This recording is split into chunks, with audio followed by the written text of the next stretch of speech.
guys dan selamat kembali ke Studio Sembang bersama saya Amelia Henderson. Minggu ni in the studio kita ada seorang idola personal saya. I cannot believe that you're here. It's Yang Mulia Kan susah.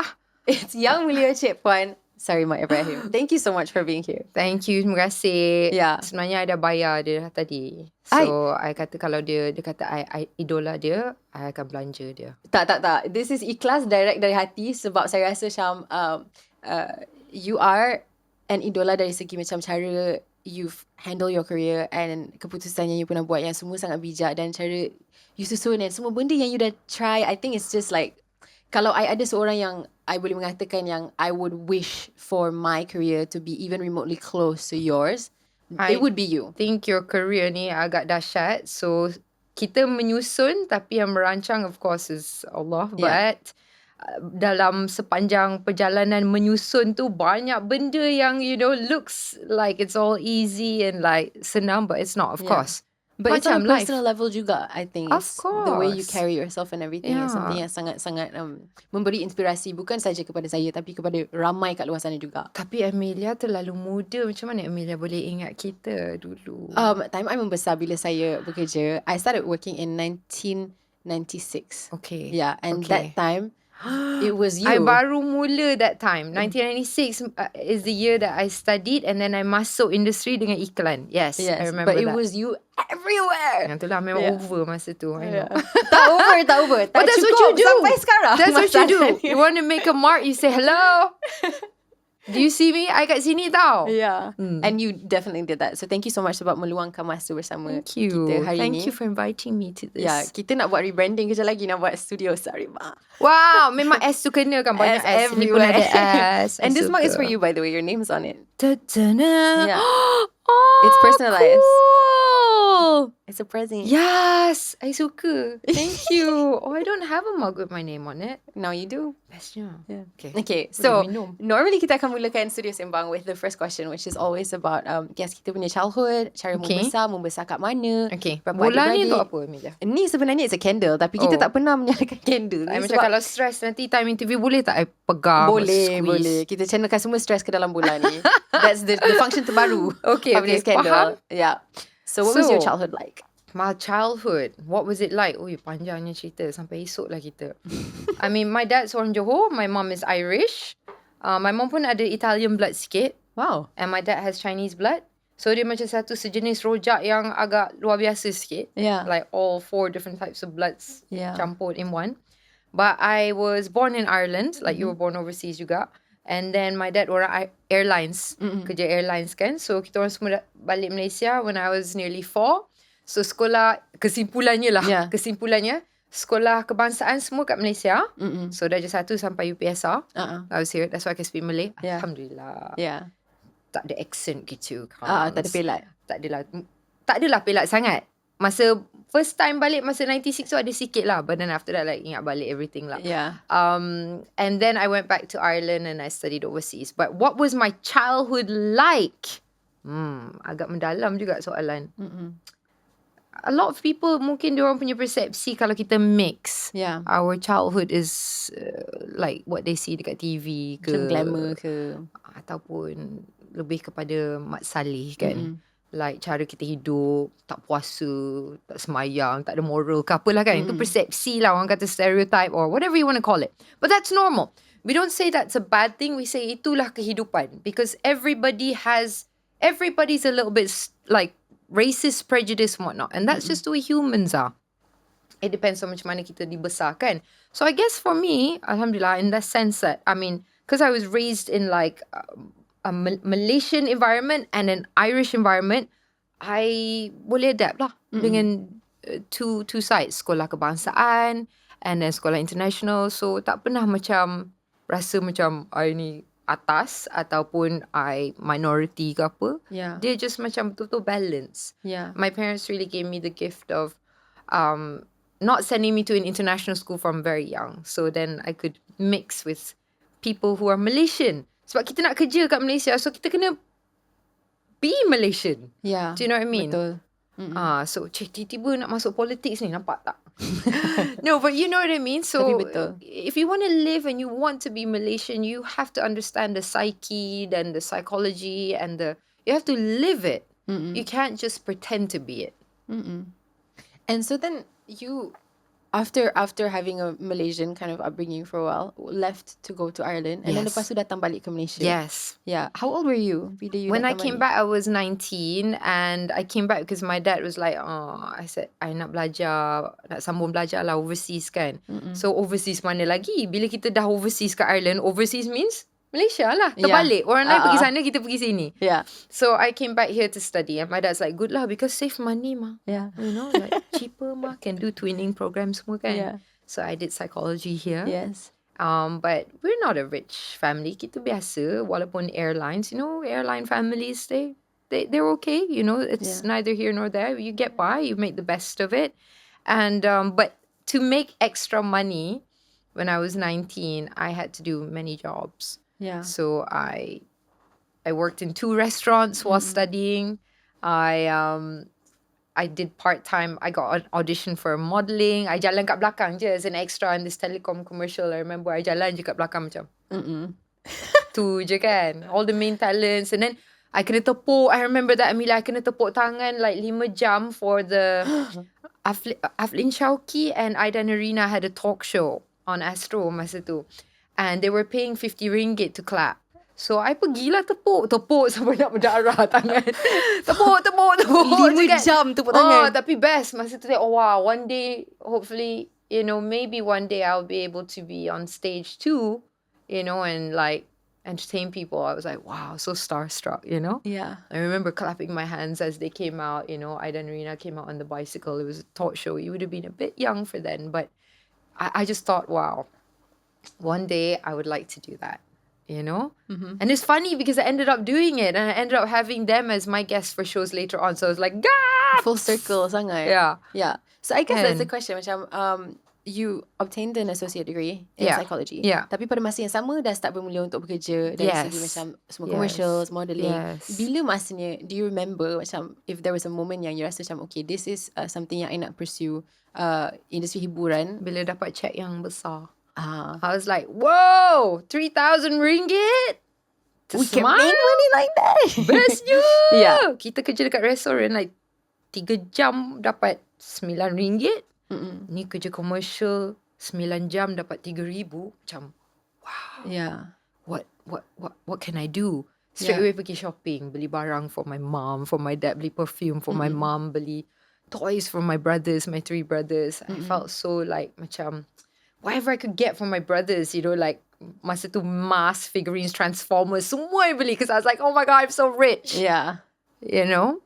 And I didn't realize that would lead to many other things, you know? Yeah. One commercial after another, and then slowly people like, oh, tu Sarimah tu yang rambut kerinting tu. Dia becok lah, ambil lah dia kerja. And then next thing you know, I was doing everything, as you know. Yeah, which is what I grew up watching. Yeah. But I think something yang boleh dikatakan is that your focus, and something yang I rasa macam is a highlight of your career is your hosting, which is memang luar biasa dan memang setting the standard, I think, untuk, and this is something that I said just now off camera, and I nak cakap sekali lagi sebab I rasa orang tak cukup faham betapa susahnya untuk mewujudkan satu career di mana and you've done it successfully. You've worked in an English speaking and a Malay speaking market pada masa yang sama, which pada is masa sama.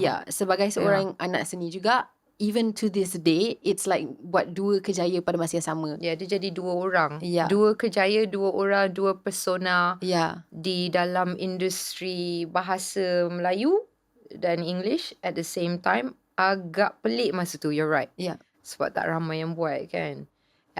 I think, like I was saying to you off camera, masa I masuk filem Puteri Impian 2, yang Malaysian yang bukan Melayu tak kenal I. Tapi bila I buat kerja dalam bahasa English, any of the talk shows I did, rim chart show ke apa, yang bukan yang Melayu tahu, kenal. So it was always like either or. So you're right. So it was a crossover at the time, and I don't think it was very common. Tak ramai yang boleh masuk dua-dua lah. Sama. Masuk air kepala dalam bahasa English and masuk air in bahasa. Tapi it's a kelebihan, and I think one of the reasons yang you've had a career that's been so, macam mana nak cakap, bertahan selama ni sebagai, you know, yourself, which is something that tak ramai boleh capai, I rasa. It's not. So it's not easy. It's weird actually when you talk about it now. I'm just like, whoa, aku ni umur berapa dah?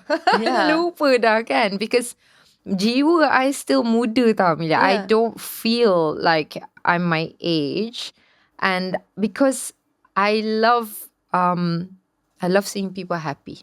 Yeah. You know that feeling? Yeah. And it's not just happy. I love people to escape from dia punya stress dalam kehidupan. Yeah. Whether I'm hosting or I'm acting, whatever pain they're going through, they forget it momentarily. And that is such a great thing. And that's what I have to offer. So I give that. Yeah. You know?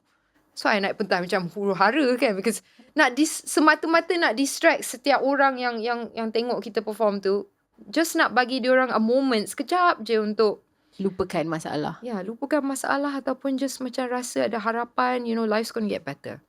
You know? So kalau muka budak kerinting, muka Mak Saleh celup ni boleh buat, segala-galanya boleh buat. Yeah. So we try to inspire and give hope. Yeah. Through our own difficulties actually. Kak Sarimah masih ingat tak macam first experience Kak sebagai seorang host, kenapa akak memilih untuk ceburi bidang hosting? Right. Dan apa perasaan akak bila akak berdiri kat atas pentas tu for the first time, and you know macam okay, apa-apa acara ni semua tanggungjawab tu dekat atas bahu saya Mata sekarang. semua tengok kita kan. Yes. I think the first job yang I got, oh my goodness, no one's ever asked me that. When was the first? Okay. Oh, the first live show was with Abang Rosham Noor. It was July 1997. And it was a live show. And Abang Rosham was not a host. He was an actor only at the time. And then they threw me and another actor called 𝙀𝙀𝙄𝙎 together. And we had no rehearsal. And they were launching a TV station. And they said, okay, korang bertiga kena ngam, kena gel dalam 1 jam. Go. So we were all like, ngah! So I was in the middle of these two like well-known actors, 𝙀𝙀 and Rosham. And dia bola macho kan, semua orang suka diorang. I ni budak baru, budak commercial mana entah. I was so like, you know what? I'm just going to go with the flow. Sebab baik ada adik lelaki, so I knew how to handle guys. So I just sort of like treated them like my older brothers. And that was the first time. But you see, the thing about camera is, and a lot of people don't realize, like now obviously I'm addressing the camera, but when you're hosting live, you can't see the camera. Yeah. So I never really saw the camera. Yeah. It disappeared to me. Yeah. So I always felt I was talking only to you or to the crew or the makeup artist or whoever's there. So I never really focused on 10 million people di sebalik kamera tu. I think you go crazy if you think about that. Like, there's 10 million people watching me. Yeah, the pressure. Do I look okay from this angle, that angle? Macam mana kan? Yeah. So I was just like, guys, anyone in the room kan? Yeah. Cameraman, abang cameraman, okay, kita live alright. You know? Yeah. Don't think about it. Yeah. Because then you become self-conscious. So that was my mantra. Just forget about the camera. That's the best work any artist can do. The camera is the observer. It's your lover who loves you, and you just let him or her be. Biarkan dia. You observe me, and I will know you're there. And sometimes I give you, but I'm not going to worry about you too much. Yeah. Macam tu. Yeah. Kalau kita terlebih bagi, nanti tak suka kita. Yeah, faham. So dia macam ala kadar je, macam kau ada kat situ tapi tengok je lah. Ya, macam sekarang. Macam sekarang. Kita tengah bercakap tapi macam mic ni pun ala ada kat situ tapi tak ada. Tak ada macam tu. Ada tak ada. But then you went on to host macam lebih dari 700. I think it's probably more lah. Maybe around 1,000 plus almost juga lah. 30 years. I mean, MC jobs, Amelia, masa tu gila tau. The 90s and 2000s, all the companies had budgets like millions. I don't know where the money came from. Yeah. And it was like, of course, back then kan all products boleh, even products that are not good for your health. And it was like, you know, I remember emceeing like events for Petronas, or like there was like Benson Hedges, Dunhill, you name it. There were like massive parties. Coca-Cola had street parties, and me and 𝙀𝙀𝙄𝙎 and all were like up on the stage and too fat, and it was just lain though back then. Because there was no social media. So where did you get your happy vibe? You went outside your house. Yeah. There was no such thing as staying in and observing. There was no Google and oh my God, I sound like a dinosaur. But there was no Google, tak ada apa-apa. So Social media semua tak semua ada, yang kita nak buat kena keluar dari rumah. So nak kena pergi ke tempat tu, nak kena pergi ke event tu, kena jumpa orang, kena bersua muka, and you learn a lot of social skills. Macam kena berinteraksi. Sekarang ni macam setakat macam kalau nak keyboard warrior pun boleh, kalau nak menyorok boleh je. 1,000 account palsu ke apa kan, whatever you want to do. But dulu tak boleh. You only have me, myself and I kan. Yeah. So you have to really be present and like hadir, like this is me. Yeah. Suka ke tak suka, this is me, this is my branding. Boleh tak? Which is true, sebab I rasa sekarang juga, even zaman sekarang, bila kita keluar untuk pergi event ke apa, benda dah lain daripada dulu. Sebab I know. kita dekat event pun kita asyik macam That's pegang the thing. phone. So macam mana nak like okay, someone's singing and you're like, part of your brain, like obviously sebelah kanan is like focus on, sebelah kiri is focus on holding the phone and then ambil proses tu. Sebelah kanan yang emosi ni je yang ambil masa nak feel vibe tu. So kita selalu macam split lah. So I think there was a very big difference back then. And sebagai seorang host masa tu pun orang lebih menghayati, like because orang suka. And then dulu tau. But I mean the scene back then, the difference between now is people pergi ke event untuk merasa. Sekarang orang melihat dan pergi untuk menilai. Yeah. So sekarang ni everything pasal nak menilai. Adakah aku rasa benda ni okey ke tak okey? Aku akan menilai juga. Dan aku akan bagi pandangan aku sebab aku ada hak untuk memberi pandangan aku. Is it called woke? I don't know. I've been awake for a long time. I'm like woke forever. We're all awake as far as I know. Yeah. Yeah, it's not like we're sleeping. Yeah. You know what I mean? Betul. I mean, metaphorically speaking. Yeah. But now, semua orang macam menilai. Amelia buat apa? Yeah. Aku suka kau berdasarkan sama ada kau buat benda yang aku suka ke tak semalam. It's like, yo, relax lah, because what's the bigger picture? Betul. Now I really sound like a Gen X or like a baby boomer. But I'm not actually. I've never boxed myself. I tak boleh label. I think kita suka label sekarang. Macam, kalau perangai kau macam ni, engkau macam ni. Kalau perangai kau macam ni, engkau macam ni. Macam ada kotak untuk segala yang kita menilai. Sifat Padahal toleransi macam setiap kurang. orang tu boleh lompat je. Hari ni aku kat sini, esok aku kat situ. Yeah. Betul. You know? And I rasa macam society as a whole kena macam menaikkan tahap toleransi kepada satu sama lain lah. Toleransi tu bermula dengan diri sendiri though. Do you know what I mean? Like betul. kalau kita tak boleh tolerate diri kita sendiri pun, setakat nak tengok muka sendiri dalam mirror macam aku tak suka lah kau ni kenapa kan, then everybody yang you meet pun you akan rasa benda sama. Yeah. Actually, my question is, especially sebagai seorang host dalam konteks ni lah, sebab you did so much more than that. Kita akan touch sekejap lagi. But when you're hosting and you kena naik atas pentas and you kena menghiburkan semua orang, ataupun memeriahkan keadaan, tak kisahlah ada live audience ke tidak, dia jadi satu benda yang agak, I mean from my experience at least lah, kadang-kadang dia susah apabila kita tengah hadap benda-benda yang macam mencabar dalam kehidupan kita sendiri. Bila kita naik atas pentas, macam mana akak macam separatekan emosi akak sendiri, dan especially macam during a masa yang macam you were working every day naik pentas, every day menghiburkan keadaan. Akak ada masa tak untuk buat macam your own emotional cleansing, untuk make sure tak ada? No. How did you do it? You kena banyak menyimpan. Yeah. So I think skills yang kita dapat kalau kita ada fokus, Amelia, it's like you know what you want tau. Macam you work backwards. So macam kalau aku nak dapat ni, aku kena ambil steps macam ni. You go back. So you don't go ABC, you go CBA. Yeah. So what I mean from that is, kalau you ada end goal selalu, you can get through anything tau. Memang susah. Like, sama dengan kerja kat office ke kerja kat mana pun, benda yang kita mengalami kat rumah tu kita tak boleh bawa ke kerja kan. But of course, sebagai seorang penghibur, kena sentiasa nampak cantik, handsome, good looking, whatever, ceria. That's an extra layer yang susah. So kena pakai topeng.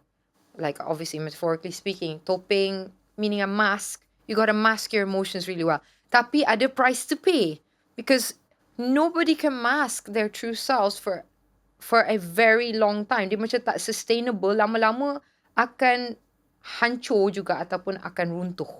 So a lot of people say, I didn't see it coming. Like my nervous breakdown or your drug addiction or your marriage failure. But actually, it's a long time coming. It's just that kita tak address benda tu. You know Ada what I banyak mean? macam warning signs yang tak. So I never did cleansing. So my outlet was karate and exercise, and I selalu menyusun. I memang kaki menyusun, like Isnin sampai Ahad setiap jam apa I akan buat. It's not controlling. It's just I want to know, so ada goal. Organize. Yeah. But it wasn't easy. I mean, I paid the price in 2019. Lama kan? Yeah. So 25 years of menyusun dan menyimpan. Akhirnya 2019 after I gave birth, benda tu semua hancur lah. Dari segi crack sekejap lah. Like your brain just goes, oh, whoa, burn out. Yeah. Yeah, so 25 years I rasa is a really long time, and lebih lama dari kebanyakan orang mampu lah untuk, you know, simpan semua. I think a lot of people also don't know, masa tu I seorang kat Malaysia ni. My whole family kat luar negara. So I kat Malaysia seorang. Lepas tu I pergi shooting. Lepas tu setiap malam tu ada few years tu setiap malam ada MC job. MC job pukul 8 sampai pukul 1 pagi. Lepas tu shooting film start pukul 6 pagi. Buat makeup start rolling pukul 7.30 pagi. Sampai pukul 3-4 petang. Makan in between je. Lepas tu malam tu ada MC job ataupun ada shooting atau promo untuk filem yang sebelum tu. Lepas tu nak nyanyi pula tu. Pandai kan? Kau biasa-biasa. Kenapa lah? Orang selalu tanya kenapa. Tapi I tak boleh nak jawab. Because kenapa tu masa tu jawapan dia lain dengan kenapa sekarang. Yeah. So kenapa untuk setiap orang berubah mengikut situasi hidup. Kenapa masa umur I 19? Sebab I nak duit. Sebab I nak beli barang untuk my family. Sebab I nak glamour sekejap. Sebab I rasa gembira pergi on set dengan kru, dengan kawan. Kenapa masa umur I 30-an? Sebab masa tu I dah ketagih sikit dengan kejayaan. Macam aku kena menang, aku kena buat. Kalau aku tak buat, what's going to happen to me? Dia jadi satu ketagihan lah. Ketagih kerja. And then at the same time, ketagih berjaya. Dan lupa tentang diri kita. At that time juga, I bercerai. My first marriage masa tu terlalu muda. I berkahwin terlalu muda. So, itu zaman 30-an. Kenapa I buat sekarang dalam umur 40-an with the child? Berbeza juga. Sebab minat, ada passion dan masih rasa macam membara lagi passion dan jiwa seni tu dia tak nak hilang. So every year ada sebab every season. Sebab manusia berubah. As you said earlier kan, macam kita bukan macam sama dan konsisten dan letak dalam satu kotak buat selama seumur hidup. We all change selalu. Speaking about all of the kotas that you've been in, not just for your host, you were also an exceptional actress. So that's my next question. Actually, sebelum kita touch pasal acting, there's one last hosting thing that I wanted to ask you about, which is the Sarimah show. Yeah. I pernah jadi guest for Sarimah show. Which is why hari ni I rasa extra nervous sebab ni macam terbalik pula macam kat Sarimah dia kat sini. Oh yes, betul. Tapi the Sarimah show was, I think, di antara one of the funnest experience I've ever had with on a show. Sebab I rasa macam cara akak buat hosting tu adalah cara yang sangat lengkap. Di mana akak really buat homework tu sebelum mulakan. Semua tentang Amelia I tahu masa tu. Masa dia naik I dah tahu dah mana dia lahir segala-galanya. That's what, sebab tu kita kena terperinci dan kita kena susun. And I ingat lagi masa Amelia datang dengan dia punya white suit dan dia punya oh my god, so good looking. Look at me. Oh my god, Pela, I'm just Amelia tak memazat. I pun macam risau tak, macam dia ni terlalu hot. Macam, tak. Dia masalahnya I terlalu tak faham bahasa Melayu time tu. So I macam duduk kat situ macam serius tak faham. My Pela was really bad. Because walaupun I macam educated kat Malaysia, I went to private school, so my entire syllabus was in English. And semua kawan-kawan I walaupun Malaysian juga macam saya, kita cakap bahasa English. Kat rumah I cakap bahasa English. Tak hang out with me. Tak apa. It's not too late. Sekarang we start sekarang. Okay je. I just remember you walking up with this magnificent white suit. Lepas tu rambut dia macam I was like, ini macam video clip ni. Tergugat tau. I macam mesti aku dapat tua. Oh my god, tidak. Tak apalah. Sikit pun tak. Tapi that was one of the first experience I ada. And you changed a bit. You think so? Yeah, your vibe pun dah tukar sikit. Maybe sekarang I lagi chill. Like time tu I quite stressed. Sekarang you sangat chill. Dia chill tau sekarang. Masa tu dia datang macam aku sangat hot. Ya ke? I think, you know, honestly, macam, what's up? For me kan, it was an insecurity thing because I found it really difficult to break into the industry bila saya dah dewasa. Sebab bila saya kerja sebagai seorang budak, lepas I break and I datang balik, dia rasa macam Tak sangat tahu mencabar tempat. untuk saya. Sebab firstly it's the fact that I dah lupa kebanyakan skill I cakap bahasa Melayu. So untuk I masuk dalam any situation with people, sangat susah. Rasa macam janggal lah. Sangat macam, janggal. Sebab orang buat joke, I tak boleh Yeah. gelak sebab I tak faham ke. I You gelak, just benda macam, tu nampak fake. Yeah, and then orang pandang I macam, you faham ke? And I'm Not like, really. oh. Then you rasa macam faker. Yeah, exactly. So setiap kali I masuk dalam any situation, I selalu rasa macam tak selesa. Dan mungkin saya tak cukup pandai untuk kawal benda tu and untuk membawa energi sendiri. But sekarang I dah berubah lah. Maybe sebab I'm older juga. Yelah. But I pernah jadi cikgu tau. oh, you ke? Ya, tapi cikgu bahasa English. So benda tu tak perlu. Tak apa. If you ever open a kelas bahasa Melayu, I will join. I tak payahlah now. You're fine. tak terlambat untuk belajar. Sembang studio y'all. Ni campur-campur sikit. Mana boleh buat sembang studio kau tak erti cakap Melayu kan? Betul. Of course. That's why I always wanted to do it, but it took me a long time. But you did it first, the Sarimah show. How was that? Macam mana benda tu wujud? And macam mana pengalaman untuk like after so much experience in your career untuk ada satu venue that's supposed to be centered around you. Dengan nama kita yes, kan? dengan nama you. That was very intimidating and sangat rasa bangga tu ada tapi lebih dari bangga, intimidation. Macam agak wow sebab nama kita kan. So kalau salah semua jatuh kat kita. So dari segi production, dari segi creativity, dari segi rupa, because it was as you said, it's like a benchmark show. Before that, after that came the Alif Satar show, the Sherry show, whatnot kan. So the Sarimah show was the first one. So there was a lot of pressure. But I enjoyed it. I mean at the time, of course format dia tak begitu jelas because tak ada reference. Dengan budget kat Malaysia ni, budget kita bukan macam Ellen. Ellen's like 3 million US setiap episode. Kita pun 300,000 pun tak sampai untuk satu season kan. So itu adalah kenyataan. And then kita kena terima dan kita kena adjust lah kita punya expectation. So it was wonderful though. I mean I have to say when I look back on it, bila tengok balik poster tu macam nama kita good. Yeah.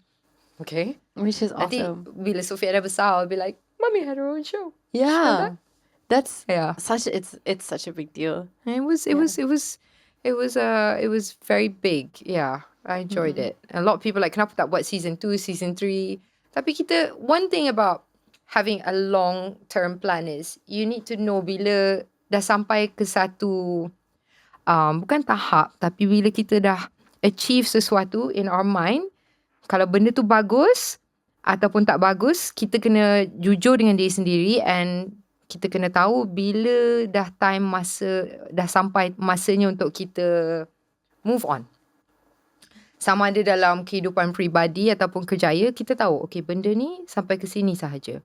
And then sebab-sebab dia kita tahulah. Tapi kita respectfully move on. You know, kita jangan buat hal. I memang tak suka buat hal lah. Tak ada kontroversi apa-apa pun. Yeah. I tak suka gaduh. I gaduh dalam karate class je. I think it's sebab ada outlet tu kan. Untuk macam kalau kita ada apa-apa perasaan, kena keluar dekat Kan? tempat yang avenue yang betul. But dulu tak ada social media. Oh betul juga. So I don't know kalau dulu dengan masalah yang I pernah experience on set ke apa ke dengan sesiapa, mana tahu masa tu terus like tweet ke apa kan. I don't know. Yeah. It's hard to say. Yeah. Has it been susah tak untuk macam transition dari tempoh di mana macam when you were very very very active sebelum you know your family and becoming a mom and everything, tak ada social media sekarang bila you know you're easing back into it. I think after your daughter it's like sekarang dah ada social media and benda tu jadi satu tanggungjawab juga untuk seorang penghibur. I jenis yang macam the temptation to look at numbers is there sebab semua orang tengok nombor kan. Macam aku tak ada 1 juta followers so that means aku tak relevant lagi kan. Tapi kalau aku tengok macam superstar luar negara pun, like some of the celebrities like really talented actors macam Patrick Stewart ke apa, Ian McKellen dan sebagainya, diorang pun ada ratus ribuan je followers kan. So it doesn't mean the number doesn't equate to the quality of work. Itu cuma kuantitatif sahaja. Betul. And apa yang saya boleh katakan is just because you have a lot of followers on Instagram, tak semestinya macam in real life orang Benda kenal Lagi siapa. satu, kalau kita banyak followers, mungkin antara followers tu most of them tak suka kita. Ada juga So yang macam mana? tu. So let's say like, so macam mana kita nak quantify benda tu, or because a lot of people that don't like you will follow you too, right? Because they want to know what you're doing. So I don't think it's a healthy gauge of self-worth. Betul? So macam mana kita nak menilai macam, aku ada banyak followers tu. Macam dulu kita dapat surat, okay? So we get a pile of letters kan. Out of all the letters dulu, 90% were good letters. Yeah. So macam, Kak Sarimah, I love you. Kan? Yeah. Hantar gambar dia semua kan. Ada 10% yang macam, tak suka you lah. Tapi 10% je. Sebab dulu susah nak hantar surat, nak kena tulis kan. Macam penat. Like hantar surat tu I tak suka you. That's a lot of effort. Whatnot, kan? Post office. Now it's just like, ting, ting, ting. I don't cancel you. Yeah. How can you cancel me? Like, dude, my parents What do gave you birth to me. mean? It's a bit late to cancel me. Betul? I'm still here. Yes, I'm gonna borrow that. Sorry. Yeah. You kind of came 40-something years late. Yeah. Sometimes kan, the terminology is agak kelakar lah. Kan? Cancelling kind I'm of still going to idea. cancel you right now. Oh, I'm dead. Yeah. I'm Sorry, still here. I'll just buy still now. here. I guess I'm gonna go back Yeah. home. See you later. Yeah. Okay, so kembali kepada your career, you also did acting, which I mentioned earlier. Yeah. And your first one was Puteri Impian 2, the Yeah. film. And macam mana you transition, I guess, from, the commercials and the acting there to acting in a film and stuff? What was the experience like for you? Did you enjoy acting? Very much. Cuma menunggu je. Di Menunggu lainan. tu je yang tak suka kan. Tapi itu part of the process. Dan sebenarnya kalau kita pandai guna masa menunggu tu untuk menjiwai watak and then buat homework, benda tu jadi tak wasted. I learned that lah. But it's easier said than done lah orang kata kan. Kesabaran tu kena tinggi. Dari jadi pelakon komersial nak masuk ke filem was fun. Tapi susah because bayaran untuk komersial tinggi kan, Amelia, as you know. And then masuk filem macam bayaran dia macam sikit tapi kerja dia banyak gila kan. Lebih. So it was a very more like a mental transition that I had to make.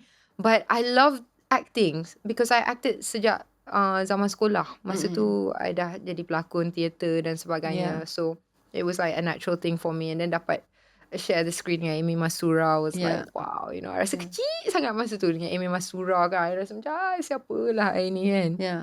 Masa pergi tour untuk Puteri Impian 2, masa dulu kita orang buat tour tau, naik bas 3 minggu, pergi ke panggung semua kan. Dulu lah. Those were the best days. Those were the best days sebab tidur on bus, whatnot, jadi kawan, jadi macam really rapat kan. Turun dari bas semua kan, like Amy Mastura semua, peminat dia macam, baby! And then I pula yang macam over pula, macam, hi semua, saya Sarimah, you will remember me, gitu kan, macam over sangat. Tapi I think itu semua masa tu insecure, and then kita nak bina nama, so I try to make an impact lah. Faham. So so Alhamdulillah ada impact dia juga dari situ, and then it continued on lah, and it didn't stop. And I think actually something else yang sangat impactful yang you pernah buat is one of your songs, I think, which is like the anthem. Oh my goodness. So this is in 2001. your music career. What year was it? 2001. 2001. Kini Kau Tiada was like one of the most iconic songs. It's one of those. It's like a Rick Astley. It's turning into Rick Astley No, now. it's definitely not. People get Rick rolled, they're gonna get Sar rolled. Sar in time, rolled. or Like it's Think just about gonna hashtag Sar turn into rolled. something. Yeah. Because it just made like a comeback by itself. Yeah, okay, so that's, I think my next question is pasal lagu tu. Macam mana lagu tu start. And it's like sangat different untuk macam apabila seorang pelakon or a TV personality or host macam transitions into music, tak semestinya benda tu jadi. Tapi dalam kes Kak Sarimah, benda tu jadi sangat. And did you expect it? Lagu tu memang best. Yeah. Okay, tak ramai orang tahu. Lagu tu sebenarnya dari Warner UK. Yeah. And then asal-usul lagu tu untuk satu kumpulan girl band dekat UK masa tu. And then tak tahu macam mana, but my label kat sini dapat lagu tu, and then kita orang macam, let's terjemahkan lagu ni into Malay. And then it just became its own animal. It was like, and video clip tu macam nak kena ban pun ada, sebab dia macam seksi sikit kan masa tu. And then kita orang shoot dekat bawah stadium Shah Alam, like 27 hours kat situ, in the heat with all the international students masa tu. I was like, was Amelia in it? I don't know, 2001, how old were you? 2001, I was not old enough to be in it, unfortunately. But it was really, till today, wherever I go, people are always like, sometimes they don't even call me Sarimah. They're like, 𝙏𝙃𝙄𝙎. I'm like, aku ada ni sekarang. You haven't cancelled me yet. I love it. No, That's but going to be the answer. Uh, If anybody goes like, you're cancelled, I'd be like, 𝙏𝙃𝙄𝙎. oh, yes. Yes. Aku still ada. Oh my god, benda tu kena jadi TikTok kat sekarang. Kan kita I think you try. gotta do it. I just started TikToking. Yeah. How's TikTok for you? I'm a TikTok newbie. I was like, I will not TikTok. Yeah, but I saw your TikTok. There's a lot of filters on there. I don't know what's going on with my TikTok. It just blew I up. One of them got 7 million views. I was which like, is crazy. Yeah, but it's good. I mean, I think love it. TikTok is really fun. So I think for like, especially like a theatre kid, dia macam satu platform di mana kita boleh menari, kita boleh boleh buat menyanyi, semua. semua boleh buat, boleh kita menyelah boleh dekat situ. buat semua Yeah. kat situ. I So that's suka. fun. Sebab ada macam satu sinister part of me yang macam a little bit like emo, sinister. Like My Chemical Romance was like my favorite band at one point. Yeah. And that is so my vibe. Your TikTok vibe. I just nak letak gambar I macam Like on the metal so vibe. semua tengok like hi kan. Tapi Yeah. kat TikTok I'm like yeah. Tapi that's what it's funny. It's like untuk menunjukkan personality. Sebab I think that's another misconception about orang yang kerja dalam dunia Betul. hiburan is that kita macam One dimensional. Yes, sekadar macam rupa saja. Yes. Which is tak. I rasa macam orang Hello, yang jenis apa IQ 3040 Tak, ke apa entah mensa meletup. I duduk sebelah the one and only. No, 180 mensa, Sarimah 180 mental. Aku mental sebenarnya. Kan, kita kena Yeah. mental baru boleh Yeah, genius. betul. Tapi I mean, what's your comment on that? I guess macam the misconception yang orang ada yang macam, especially I think maybe you'd be able to relate on this is, especially kalau kita darah campur. Then I think this is something I face a lot, which is like most of your success datang sebab rupa you macam tu ataupun kelebihannya yang you separuh Mak Saleh, which is No. tak reality lah sebenarnya. I think ramai yang mix tapi it still comes down to kerja kuat and then ada bakat ke tak. Betul tu. At the end of the day, let's be honest. Setuju. Like berapa lama you boleh tahan? Yeah. Muka cantik sekejap, orang boring after that. Yeah. It's like anything in life, you know. It's like you still kena kerja keras and then you still kena berusaha and you cannot depend on gossip. Like a lot of people do that. It's just gossip and controversy. It gets you apa orang kata traction and whatnot. Tapi what is the price you pay for your maruah and dignity? Yeah. Always come back to that. Yeah. And that's something that's really guided me selama 30 tahun. Pemilihan kerja dan siapa kita bekerja dengan siapa dan sebagainya banyak berdasarkan you've got to have ethics. Kalau Yeah. tak ada ethics, you're gone. Yeah. And also the bijak comes from dalam masa yang kita kena ada ethics tu, bila kita memilih, kita kena pandai jaga hati orang juga. Of course. Yes. So like macam mana akak membuat keputusan dari segi rezeki yang akak memilih untuk membina karier akak dengan sepenuhnya sampai sekarang? How did you make those choices? Were there any like difficult ones that you had to make ke? Ada. I mean, there were a few situations, like of course in the early days, where like kalau you pakai macam ni or you buat macam ni, kalau you pergi dinner dengan orang ni, of course you ada peluang untuk dapat ni kan.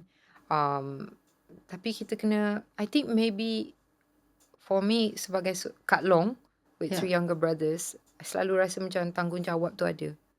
And then constantly ada fear jangan malukan keluarga.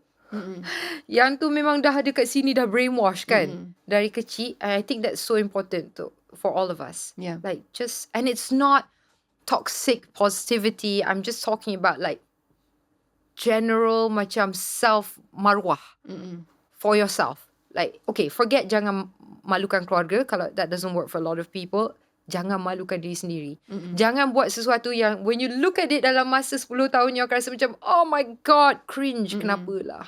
Of course there will be mistakes, but try your best to, that's what I used to say to myself, don't do it, Sarimah, don't do it, you will regret it. So it all comes down to ethics and dignity. So there were a few incidences where it's like, you want season 2, you go on holiday with such and such. You want this role, you go for dinner with such and such. You want your whole family taken care of and like lots of money in the bank, and you go with this person. Semua I tak boleh. I tak boleh. I rasa macam malu. You just have to you have to know your worth. Macam mana kecil pun you rasa diri you, at least benda kecil tu je yang you ada. Bila you dah tua nanti, that little bit you can say, at least aku ada dignity sebanyak ni. Bukan macam nothing. Yeah. You know, kita sampai ke situ pun still okay, ada harapan. Yeah. But don't lower yourself to the point that you had nothing. Betul. Tapi I rasa, pada masa sama, sometimes that is a difficult decision. Of course. Untuk orang Tak buat. semua orang boleh buat. Because pemilihan yang kita buat berdasarkan what you're going through in your life. If it's life or death, people are going to make life or death decisions. Kita tak boleh judgmental. Like, people need money to put food on their family table. Yeah. So you can't just judge someone and say like, oh, I wouldn't do that. Like, you don't know. Yeah. Because you're not there. Yeah. You can say like, me now I wouldn't do that because you're not where I'm at. Yeah. Betul tak? Yeah. So I think as a society, that's why, I got into mental health a lot and sort of like try to refocus kat situ. Because I realized that we just love to like, I wouldn't, you should, and I could, and I wouldn't. Like, how do you know? Yeah. Kan? Kau pernah ke duduk tempat aku? Aku pernah ke duduk tempat kau? No. So, Yeah. Betul. zip it. Yeah. You know what I mean? Betul tak? So, that is ethical. Yeah. And we've got to bring that back to society. Like, the judgmental part is getting a little bit macam, whoa, out of control. Semua orang macam, Yeah. that's what I said. Dulu orang nak terhibur. Sekarang semua orang nak menilai. Kalau kita boleh ubah balik, boleh tak kita cuba just relax sikit, macam try to bagi permission pada diri sendiri untuk terhibur dan bukan untuk menilai. You know? Yeah. Betul. I think it started with reality shows. Yeah. You know, competition. Yeah. I don't know. This is like, it's a lot of it. I think benda ni macam dah wujud dalam society for a really long time. In media, it's always like the targeted advertisement to women and stuff like that. And this is dari my perspective sebagai seorang wanita. So I'm not saying that men don't have the same pressure. No, yeah, of societally. course. They do. But as a woman, this is what I see. Yeah. It's like the body kind of, the way that the female body is presented. Kadang-kadang bila kita membesar, kita tak faham subconscious macam mana benda tu akan really, kadang-kadang it sticks with you. That's the first one. And then dari segi rupa, dari segi semua standards of beauty yang terletak dekat atas kita, cultural, everything. But I think that, Kak Sarimah, you've been such a champion of mental health awareness through so many decisions that you made. I'm going to run through them real quick. So in 2021, you released a single called Harapan with Damian Mikhail, which is a bilingual song actually about mental health and suicide awareness. Yeah. And you're also the official spokesperson for Empathy. Yes. An NGO. Yes. And you do so much work in terms of raising awareness for mental health. Would you mind maybe macam kongsi sikit dengan kita pasal, your journey with your mental health and also apa yang membuatkan you rasa sangat passionate pasal topik ni untuk really meletak fokus dekat situ untuk, especially at a time where awareness terhadap mental health ni adalah something yang agak recent. Especially in Asia, di mana pada suatu ketika dulu, we viewed it as a very taboo topic to talk about mental health in general at all. Kita lebih kepada superstition kan, macam. Yeah. Sebab apa tahu? Sebab culture kita lebih kepada, kalau sesuatu berlaku yang tak elok or buruk or something kita tak suka. Yeah. Pilihan kita dua tau. Yeah. First choice is it because of me? Yeah. Something I buat ke? Something I terbuat ke? Yeah. Or second choice is it something somebody else did? Yeah. If you choose yourself, you akan automatically try to improve yourself. Macam, maybe aku ada masalah kesihatan mental, or maybe my past ke ada trauma dan sebagainya. But culturally, we are raised to be amazing, like 18A in school. Kerjaya, you could be doctor, lawyer, whatnot. And then you got to be gorgeous, you got to be beautiful, you got to be slim, you got to be good looking, you got to be a provider, you got to have a nice car.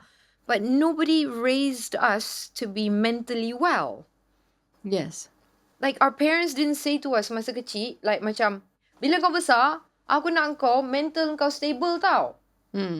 Tak ada. Kau jangan jadi macam, depressed ke apa. No.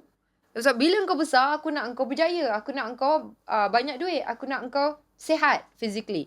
Tapi mentally macam Awareness tu memang tak ada. memang, tapi kita bukan nak menyalahkan orang lain. Like our parents pun tak tahu masa tu. So it's just the way it is. So for me, I think to answer your question from the first question that you asked me, like masa I mula-mula tu masuk industri, kita belajar menyimpan and then pakai topeng. So you just gotta like, orang kata fake ke? Bukan fake. Kita develop personality yang lain untuk menyesuaikan diri dengan kerjaya. Tapi lama kelamaan tak cukup tidur, tak cukup makan, kita boleh jadi gila. Kesimpulannya. Am I saying the whole work-life balance thing? As I know everybody's thinking it. I think it's possible for everybody to find dia punya balance sendiri. Okay? Tapi, every single day you change. Hari ni aku rasa balance, esok aku tak rasa balance. Next week aku balance, next month aku tak balance. Sebab kehidupan memang macam tu. So, there's no like macam one set formula macam, this is how you do it. Nobody taught us like macam, ini dia formula untuk kau percaya dan kau sihat. Ini dia formula untuk kau bahagia dalam perkahwinan. There's no formula. So kita kena cari formula tu all the time. So for me, I kind of lost the sense of health aspect from myself. Because I was like, I am strong again. Yeah. So in 2019, my daughter was born, and then I had this like serious... See, people call it a breakdown, but I call it a rebirth. Because a breakdown is a breakdown of the masks and the person you were. What happens after you have a breakdown is you are reborn. So do you define it sebagai breakdown, satu benda yang negatif, ataupun you definisi dia adalah kita dilahirkan semula dengan perasaan baru dan pemikiran baru, perspektif baru.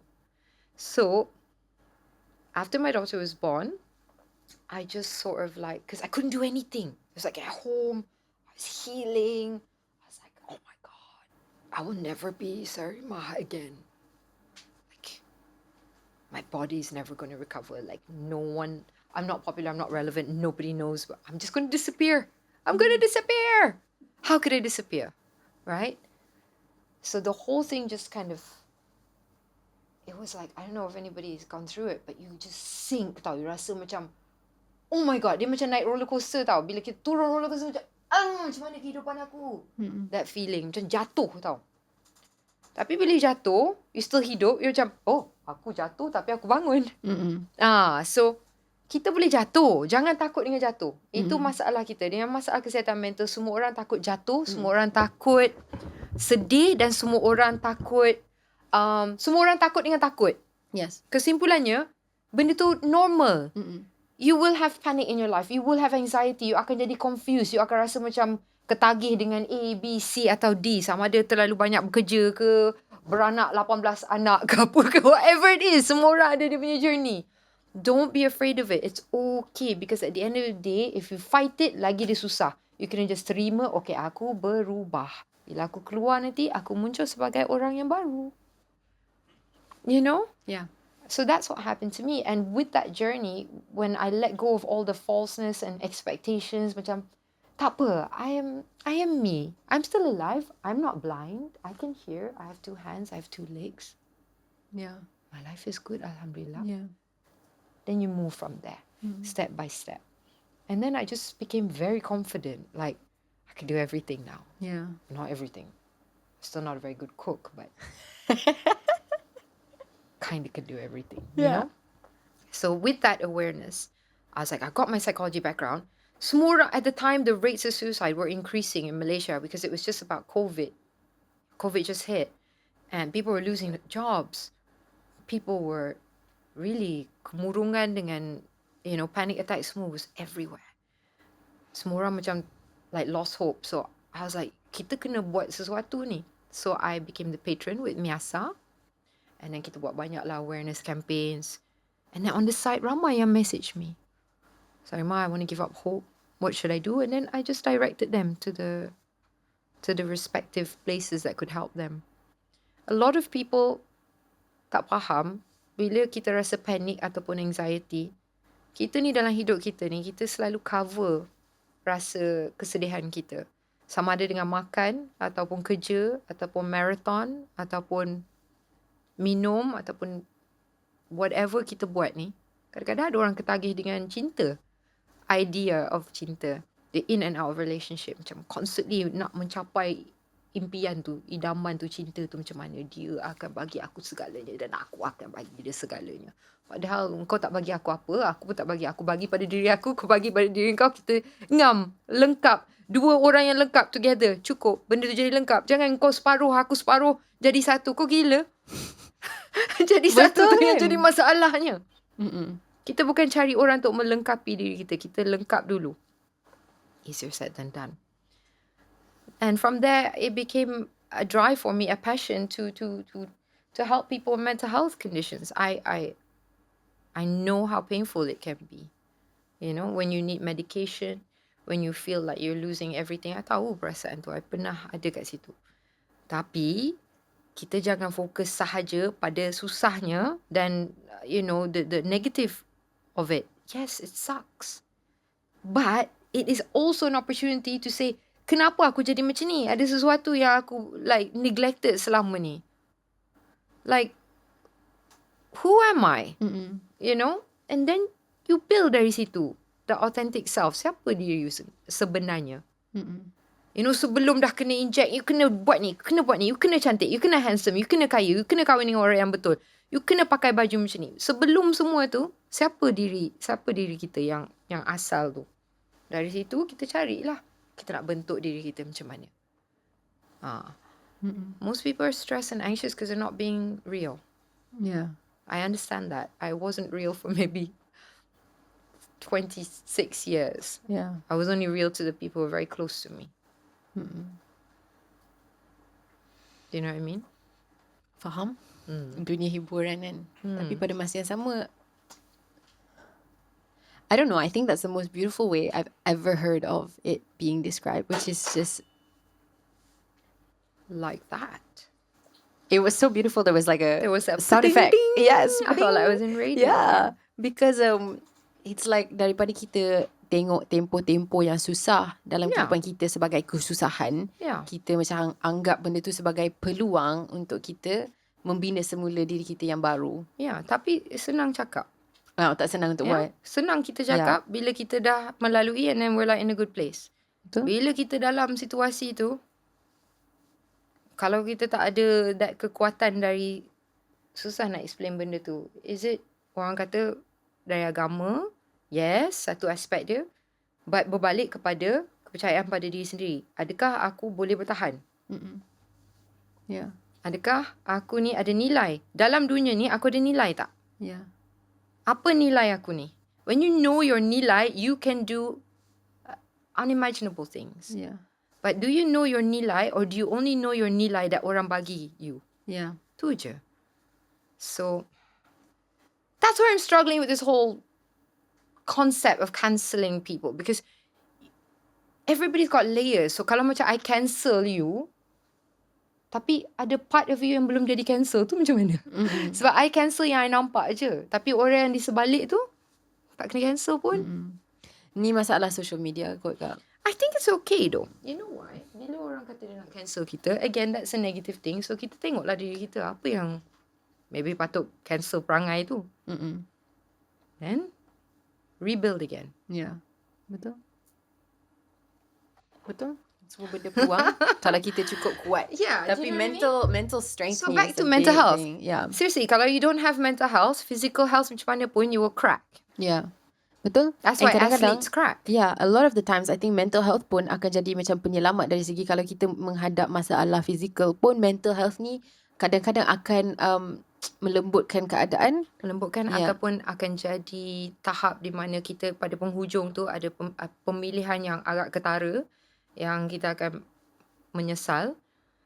Sama ada dia involve domestic violence, macam okay, I'm gonna touch on this. Maybe a lot of people will be like, no, sorry ma, but let's just look at it for a sec. Yeah, it's just domestic violence. Okay? Man or woman beats their spouse. Kita masuk environment tu, first thing kita buat, kita menilai. Dia ni jahat, patutnya masuk penjara. Boleh tak kita just take one step back? Ya betul, kita tak kata apa yang orang tu buat betul. Salah, satu jenayah, harus dihukum, benar. Tetapi, for long term, what can we do to make sure this doesn't repeat? Kita kena tahu kenapa orang tu buat apa yang dia buat. Nobody is born beating their children. Nobody is born sebagai seorang penagih dadah. Kita semua lahir baby je, comel je. Kita budak-budak, kita baik. Apa yang berlaku kat kita adalah punca banyak masalah later on. So, we need to look at more like rehabilitating people rather than punishment. Tapi that's my opinion. There are certain, but I'm not saying excuse crimes or things that we do, of course. But you've got to figure out for the long-term plan in your life and in society. What is the long-term plan tau? Macam industri kita juga. You can't just be like, aku nak jadi celebrity, aku famous kejap, insta-famous, lepas tu aku hilang. There's got to be a long-term plan. And there's got to be a long-term plan for mental health care in Malaysia. Setuju? Setuju dengan 100%. Takkanlah kita nak masuk semua orang dalam prison. Memang. Berapa banyak penjara. Susah. Tapak apa ni, tak cukup tanah. I think the problem with mental health, I think dari macam pengalaman saya, not with my own personal experience with mental health, but what I've seen from people that I know who have tougher experiences with maintaining their mental health, I think is the fact that rehabilitation tu adalah satu benda yang, yes, and also adalah satu benda yang harus dipilih oleh orang yang tengah melalui that issue. And sometimes that is the struggle, you know. It's like kita sebagai kawan, kita family, melihat dari luar lah. Melihat dari luar, kita boleh bagi nasihat macam mana pun, kita boleh paksa pun, tapi sedangkan orang tu sendiri tak memilih untuk pulih. Sama like you cannot paksa anybody to do anything. Sebab apa yang kita paksa pun, dia akan jadi short term je. In the long term, dia akan kembali juga pada benda yang sama. That's why I say rehabilitation has got to be a long term plan. So that's why my focus is on that. And even like whatever work I do sekarang ni pun, I always bring it back to mental health. Even in my MC work that I do, my hosting work, here I'm talking to you, I'm talking to everyone here. It's just about sharing this experience as a human being, sebagai seorang manusia. Kita semua mengalami benda sama. Kita ada ups, kita ada downs, kita ada panic, kita ada happiness. Tapi if we could just decrease kita punya penilaian dan judgmental tu, I think kita semua give ourselves a break. Macam that's the thing that I'm seeing now. Dulu, there was a bit less judgment. Like I said, you know. People were just a bit more forgiving. I agree. But I think what you're doing now, Kak, is powerful. So powerful in the sense that it's not just, fighting for rehabilitation for people who, and for help and creating awareness to help people yang tengah mengalami issues dengan mental health, kesihatan mental. Tapi pada masa sama, bila kita menaikkan awareness through your work that you're doing, like you're empathy, helping prevent also InsyaAllah. future cases. Kalau kita macam, cuba nak menuju ke arah di mana as a society kita lagi lembut, kita lagi hargai orang, hargai manusia, hargai diri sendiri. Dia akan mengurangkan kes-kes orang yang sebab dia macam domino tau. So betul? macam one mother or father yang kita selamatkan, dia akan kurangkan domino effect. Seorang kanak-kanak yang dibesarkan di rumah yang dysfunctional ataupun ada kes penderaan ataupun whatever negativity that's happening in dia punya childhood, akan memang correlated dengan masalah ketagih dadah, masalah domestic violence bila dia besar, dan masalah kesihatan mental. Benda tu memang science. So it's been proven. So the only way that we can break the cycle is kalau kita just berhenti and kita just stop menilai semua orang, dan sebelum kita stop menilai orang lain, kita stop menilai diri kita.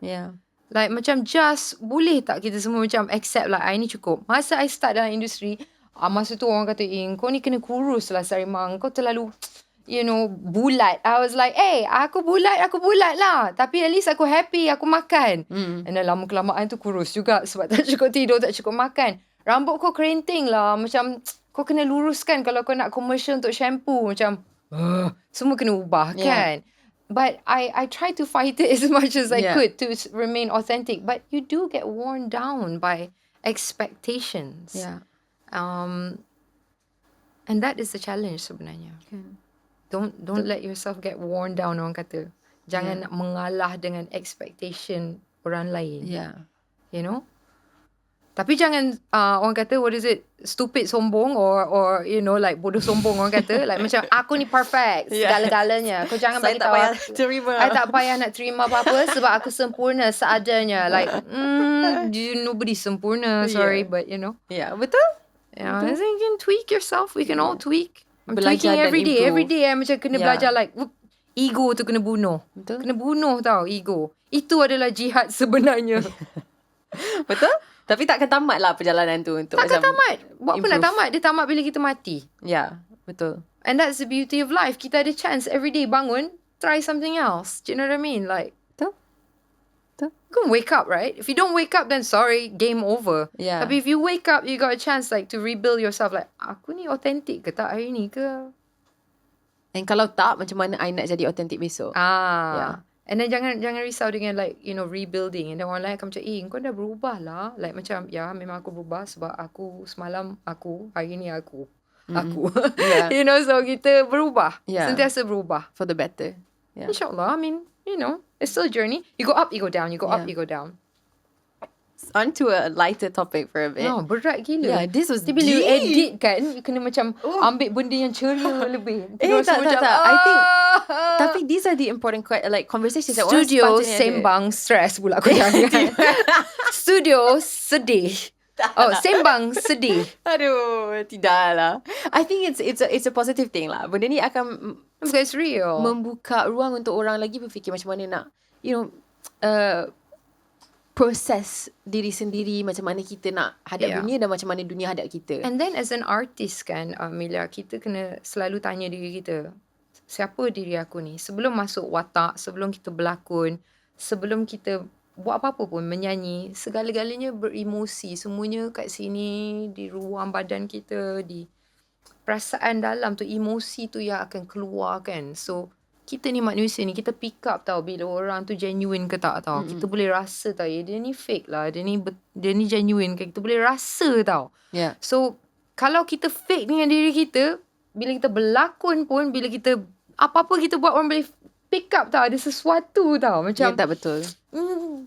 Dia ni kan tak boleh nak pinpoint. Tapi aku rasa macam, bukan nak kata tak jujur, tapi dia menyorok. So macam dia very guarded ke. Guarded or just the mask is too strong, orang kata kan. And we've all been there. But I think when you can let go of the mask and show more of yourself, you punya art dari segi berlakon, menyanyi, dancer, singer, creativity, whatever you do, it will benefit. Because you're more at peace. And then you relax, and then you're not living with constant adrenaline, macam nak menyorok selalu kan. So nowadays, I just feel so much more like macam kurang adrenaline, macam you know, I can just be me more. Of course, ada times that I kena on. So macam, okay, Sarimah rolling. On balik. Kan? But it's not on like macam 24 jam. Pasang topeng. Okay, kalau dulu dia 10 lapis tau. Topeng dia. Sekarang maybe 1-2 je dari segi tenaga.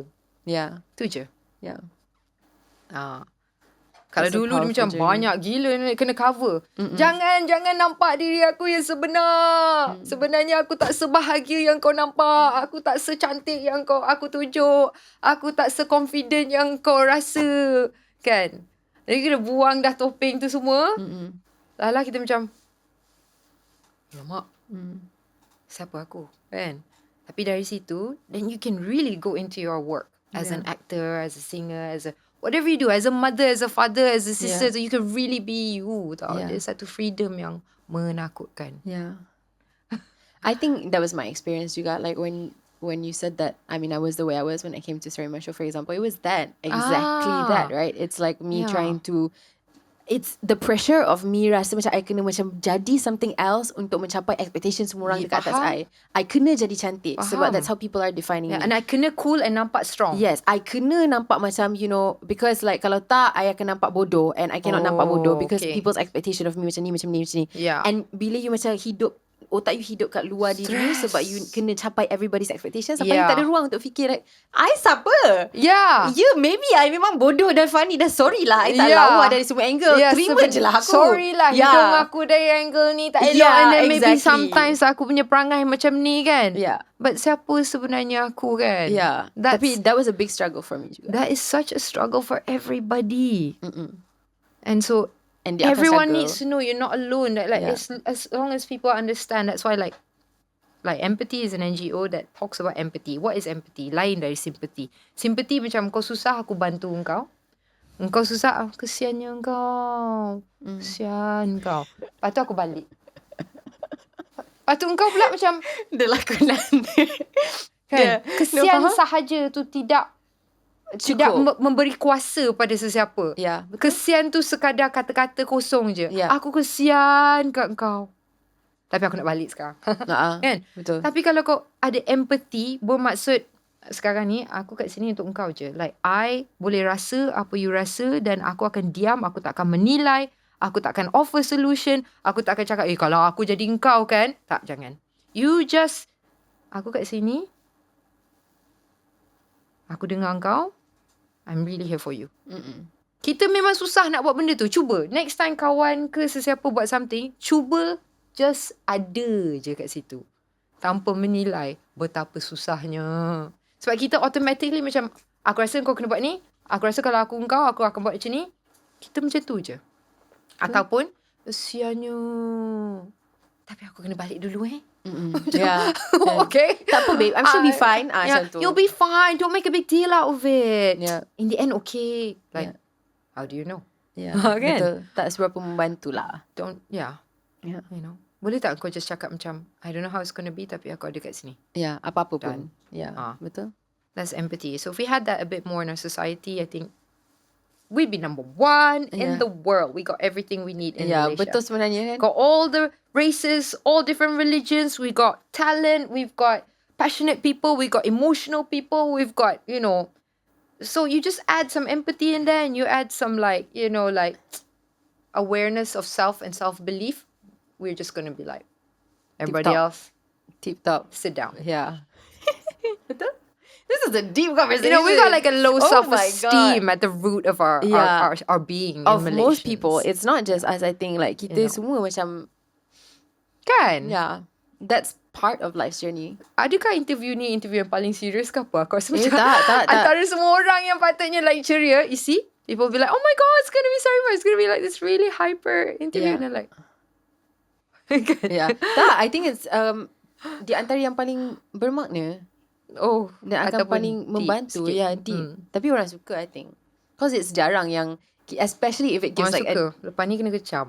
tak. Orang akan berterima kasih sebab I rasa macam especially for someone that is so prolific on TV. Macam bila diorang tengok you being so vulnerable and open about your experiences, dia akan rasa tidak berseorangan. Good. Yeah, nobody's alone. Yeah. It's people tengok I macam, oh cantik baju, rambut, makeup. Thanks to my hairstylist, makeup artist, thanks to semuanya, lighting semua cantik. Yeah. Balik nanti pun muka macam Kita semua sama lah at the end of the day. At the end of the day semua sama. Yeah. I'm going to go into detail. Yeah. I was just about to go into detail there why I'm not going to cross that line. Tapi semua sama kesimpulannya. Yeah. You know what I mean? Yeah. So, anyway, do I get to talk about my acting role or do I not? Yes, of course. Of course you do. Terlalu deep pula rasa macam. Tak. No, actually my next question was going to be a little bit more personal but in a fun way. Oh no! Yeah, it was going to be about your marriage and your daughter. Sophia. Yeah, Sophia.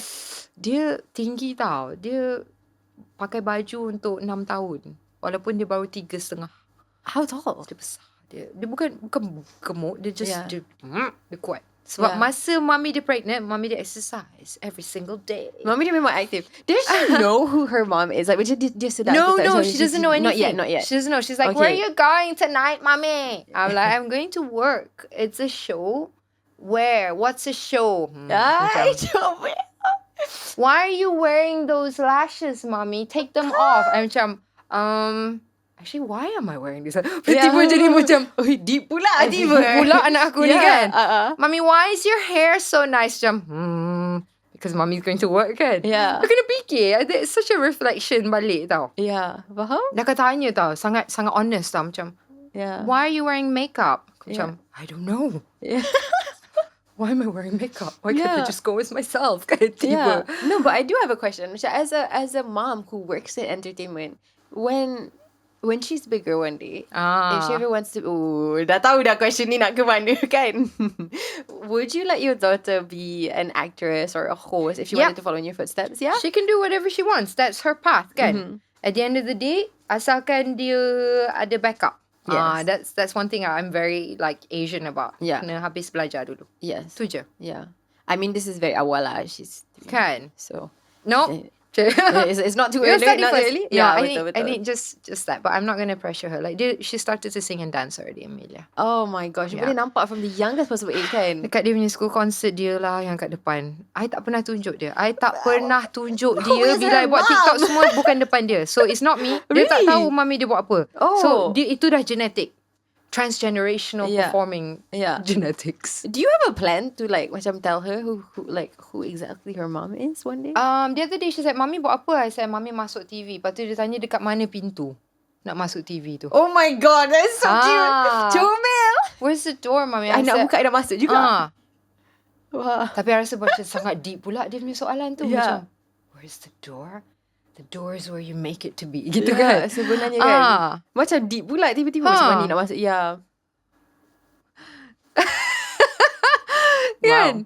It's like, no. But when she was younger, like you, Where you is did, the door? How do we get out? I don't know. I accidentally fell in because, you know, it's all by chance. But like you started with diapers commercial, Yes, right? I did. I think I remember it. Oh And my my daughter gosh. did diapers too, but not on TV. So she started there. So maybe it's a diaper thing. It's a diaper thing. It's like there's no door. There's a diaper. There's a diaper. Yeah. There's a D, but a different D. Yeah. Kan gitu. Deep. But yeah. So Betul. I totally forgot what we were talking about. We were talking about family. Yes. And how that was transitioning. Because I know So also, when are you gonna have a family? Oh my Cik? god. It's the Sarimah Sembang studio. I think Come on, Amelia. We need to. Benda tu dekat Get luar on kuasa. with this. Dia bukan dekat tangan saya, Kak. Bukan kat tangan you. Bukan kat tangan Habis tu saya lah, Kak. cincin tu dekat tangan siapa? Tak ada cincin. Ni semua cincin. This is from my mom. This is also for my mom. No, this is from my mom. This is from my brother. No, dia macam ni. Dia akan terjadi bila you tak expect. Macam for me with my husband, kita berjumpa when I was 36. Yeah. And then, you know, I had my baby, I had Sophia at 41 years old. Macam, Yeah. what? Yeah. Kan? Yeah. How did that happen? Yeah. But you really, like I said, you can susun, but you can't plan exactly. Exactly, yeah. Yeah. Betul? For me, I I think... got 3 brothers though. Yeah. I think for me... Reverse pula benda ni. No, when I was growing up, I just never thought about like family life as something that... It's not that I didn't think about it. Like, do I want a family? Sure, one day. But I always thought about career first, You have know? no choice in this. It will fall into your lap and then you will accept it and then that's it. And the dude that loves you and wants you and respects you for you will just be there and that's it. Yeah. Jangan waste genetik yang cantik. Tiba. Tiba. Tak apa, it's not wasted sebab... bukan pasal genetik cantik. Genetik yang pandai tu, yang mensa tu. Alamak, tidaklah. I ada adik, seorang adik yang macam lagi penting kot dari segi macam, you know, reproduction. Sebab saya tak boleh nak paskan macam the Henderson name to the next generation. Dia seorang je boleh. So, kalau I tak ada anak pun tak apa. Dia boleh. Over tau. Teruskan Alexander. Wanita tu yang akan paskan orang kata, you know, the deep emotions, the breath of life in a family. Dia yang Betul juga sebenarnya. Yang sends out the transgenerational change gitu. Betul. Mothers are the most important. Guys can do that too also. Dads are important too. Of course. Dads are But very moms important. have their own role to play lah, is what I meant. Men are very important in society. That's another thing. Kita, you know, semalam, totally off topic, but it might be related. I was going down the highway and I saw a poster. And in the poster, it had the husband being laughed at. Suami tu ada sayur kat dapur. Lepas tu suami tu kat depan tu, tak tahu iklan untuk apa. Tapi the wife macam, suami aku tak reti nak beli sayur yang betul. I macam, itu menjatuhkan maruah lelaki. Like, hello. So, kalau reverse benda tu, perempuan kat depan, mesti orang dah ban. Yeah. So, lagi satu benda yang kita kena deal with in our societies, kenapa kita nak menjatuhkan lelaki juga? Yeah. You can't like you can't put down one person to lift another. It just doesn't work. Like, oh my God. And sebenarnya, you can't put down one gender without putting down the other You juga. can't put down anyone. Yeah. kan? Yeah, that's the Sebenarnya. issue, right? Because Yeah. Question is, why would you want to? I don't know, You know? just weird stereotypes. I don't Tapi I'm so happy that sekarang kita boleh nampak there's like a new wave, and it makes me feel happy because like, you know, for Sophia and for maybe whatever children that I'm Yes, having in the future, exactly. diorang takkan membesar. Children tau, dia bukan Yeah. kata child tau. Maksudnya Amelia nak lebih dari satu anak. No, I was trying to Whatever tumpang. children I'm No, gonna I was have. trying to become like an auntie. I was Sorry, doing I can't auntie help vibes. it. It's like hosting vibes cannot stop. Tak apa, tak Hashtag apa. couldn't stop. No, it's okay. Anti vibes. Yeah, Yeah. no, but I know what you mean. Yeah, Yeah. no, there is a shift. People are talking more. Orang lebih terbuka. Yeah. Orang lebih Betul. macam, okay, Yeah, like, let's talk about what we're going through. yeah, Tapi everything has a phase. Selalunya orang akan swing tau. Yeah. Dia macam from zero to too much to middle. Yeah. So sekarang kita on the way from too much to in the middle in terms of Hopefully, awareness. kan. And like, Yeah. I don't mean like too much awareness. What I mean is like a knee-jerk reaction tau. Macam, we were discriminated to like, we will claim everything. Kena We are cari balance kat rebelling. tengah Yeah, tu. exactly. Which coincidentally brings us to like our final question for this segment, which is what's next in terms of like for you during this moving landscape. I know you have your own business, which is 𝙁𝙊𝙀, Yes, which is really fun as well. I did, but we had to shut that down during COVID because the whole factory just shut Yeah, down. the supply chain. Everything just collapsed and it was very sad. Yeah. But it was a wonderful lesson and experience in business. And I think it helped me a lot with my own Yeah. branding and learning. Yeah. But from now on, it's like kerja dengan empathy sebagai spokesperson. I'm going to continue doing that. I'm also doing actor training right now. I Oh. think you might know like a little bit more on this topic. I'm doing it online from New York. That's awesome. And so kena brush up skills. So always learning. Kita tak pernah sempurna dari segi, bidang kita. Yeah. And then berlakon. So a lot of people say like, Sarimah dah buat semua, dah menyanyi, dah berlakon semua. Apa lagi you So nak that's buat? why, like, what's So next? my answer is this. I nak ulang semula. Tetapi I nak ulang semula sebagai diri saya.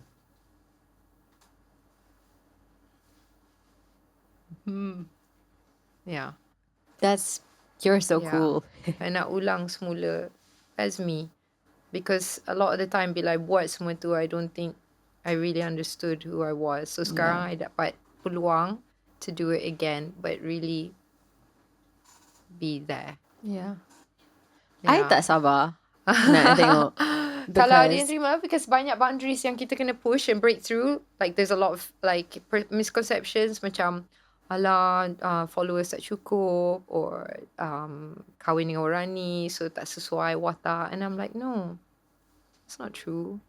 Ageism is another factor. Like, how come Judi Dench and Helen Mirren get to like, how come Michelle Yeoh gets to win an Oscar and kat Malaysia kita macam ada expiry date? Like, I that's not, thought bakat tak ada expiry, memang tak ada expiry. kan? Tapi the thing is for bakat is that bakat sentiasa akan menyelah. Tak kisah letak bakat tu kat mana, kalau dekat belakang pokok, dekat belakang Dekat belakang pokok. wherever, dia still akan menyelah sebab bakat yang ori tu is rare. Hopefully, so that is my goal sekarang ni lah. So Sophia dah nak besar sikit, so Mami masuk TV sekejap. Yes. Yeah. Sama ada diterima atau tidak, we'll see. But like I said, kita masuk arena dengan lebih kemampuan dari segi kesedaran diri. Yeah. So that's where I'm going in now. Mm-mm. And I love it. I still love live shows. It's my favorite thing. And I love acting. Yeah. And you're still one of the most unbeatable to have ever done it, in my opinion. Kita berlakon together nak? I nak. Siapa jadi mak, siapa jadi anak? Tak boleh nak jadi Kakak mak. nak? Dia jadi Okey lah, kakak. kakak. Mak anak tu memang tak boleh Kakak percaya boleh lah. Tak boleh. Kakak boleh lah. Kakak boleh lah. Kakak dengan mak lain ataupun bapak lain ataupun sama. Kalau sama sebenarnya I rasa okay kot. Boleh kot. I lagi happy kalau sama. Boleh, kita Oh buat. my god. Kalau ada producer Mana-mana kalau lah. just a Think about cadangan, it. from Itulah. us. Kakak, okay, not mother. Tak boleh jadi mother. That's not believable. Kak, sorry. You barely even look like 1 year older than me. Tak. Yeah, seriously, barely. Tak. I just need to dye my hair, the Irish I need vibes. to dye my hair too. And then Black dye your colour. hair. Yeah, boleh. And then That's we my can- real hair. No. Yeah. No, I slightly reddish. Oh my Sebab gosh. mak kan Irish Yeah, kan. yeah. I yang nak rambut gelap ni kan. Oh, kita terbalik. Kita terbalik. Kita terbalik. I dah pinjam your hair, Macam Kak. mana ni? Tak apa kita. Kita take turns after Rambut this. I is your hair colour now. Oh, ya ke? Yes, that's my original hair colour. What happened to us? It's Tak tahu. all in the plans. Yeah, it's like we should do like a sister swap movie. Boleh kita buat kan? Kita je buat ni. Orang tengok macam Tak apa, nanti kita produce sendiri. Sekarang ada banyak streaming. Kan betul juga. Okay, Kak. Thank I'm you. so excited to see what's next for you. But in the meantime, and you sebelum too. I lepaskan you, I nak Okay. pinjam empathy you for a bit, boleh? Boleh? Sebab Apakah? kita ada a segment called a fan-based question di mana orang akan hantar anonymous questions to our WhatsApp.